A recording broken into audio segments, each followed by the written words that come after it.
नमस्कार सर्वांना. आज आपण बनवलेले आहेत व्हेज मोमोज. व्हेज मोमोज बनवण्यासाठी लागणारं साहित्य मी तुम्हाला सांगते.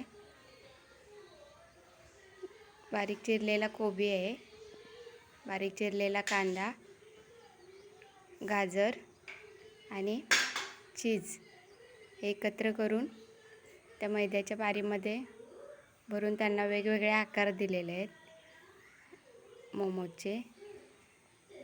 आजचा हा आमचा संडे स्पेशल नाश्ता आहे. महाशिवरात्र असली तरी घरातल्या बाकीच्यांच्यासाठी हा स्पेशल नाश्ता बनवलेला आहे. रविवार म्हटलं की आमच्याकडे खास करून नॉनव्हेज असतं, पण आज महाशिवरात्र असल्यामुळं आज आम्ही बनवलेले आहे व्हेज मोमोज. व्हेज मोमोज हे उकडूनच बनवलेले आहेत, कारण उकडलेले थोडे छान वाटतात, चवीला चांगले लागतात आणि तळलेले थोडे ताट लागतात. आणि याच्यासाठी लागणारं साहित्य मी तुम्हाला सांगितलेलंच आहे. व्हिडिओ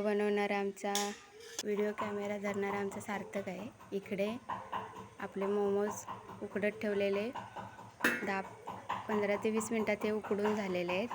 चांगल्या प्रकारे उकडून घ्यायचे व्यवस्थित.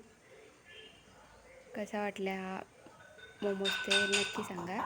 मोमोजची गडबड बनवण्यासाठी चालूच होती, तोपर्यंत इकडं सार्थक आमचा आई कधी होणार असं म्हणत होता.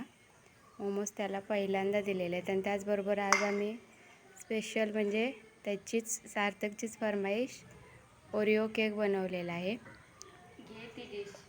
ओरिओ केक त्याला खूप आवडतो आणि बघा कसा खुश झालेला आहे ओरिओ केक आणि मोमोज घेऊन.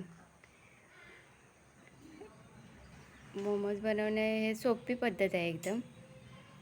आणि अशा प्रकारे आम्ही हा ओरिओचा केक बनवलेला आहे. कसा वाटला व्हिडिओ नक्की सांगा.